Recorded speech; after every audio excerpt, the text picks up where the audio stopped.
Hi అండి, welcome to my channel.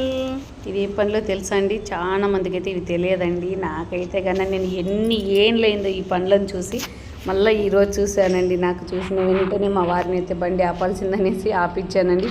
కానీ నేను కష్టపడి తెంచుకుంటుంటే ముళ్ళు ఉంటాయండి, ఫుల్ ముళ్ళు ఉంటాయి దీనిలోకైతే. నేను తెంచుకుంటుంటే మా వారు వద్దురా నేను తీసిస్తారా అని చెప్పేసి పండ్లు అయితే కోసిస్తున్నాడండి. మీలో ఎంతమందికి తెలుసండి ఈ పండ్లు?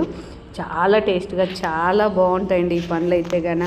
మేము వచ్చేసి పాపాచి పండ్లు అంటామండి. ఇవి మా పొలం గట్ల కానీ మా ఊరి సైడ్ అయితే గండ్ల దగ్గర అయితే చాలా ఉండేదండి. చిన్నప్పుడు అయితే సండే వచ్చిందని సరే వెళ్ళి గండ్ల దగ్గర ఇవి తెచ్చుకునే వాళ్ళమండి. ఇవి వచ్చేసి చాలా డేంజర్ అండి. చిన్న చిన్న ముళ్ళు ఉంటాయి. ఫస్ట్ పండు కోసిన వెంటనే నేలకు వేసి రుద్దాలండి. రుద్దితే కన్నా వాటికి ఉండే ముళ్ళులు అన్నీ వెళ్ళిపోతాయి. ఇప్పుడు క్లాత్ పైన కూడా చూడండి ఇంకా పడ్డాయి. నేను క్లాత్లు పెట్టుకొని వచ్చాను కదా, పడ్డాయి.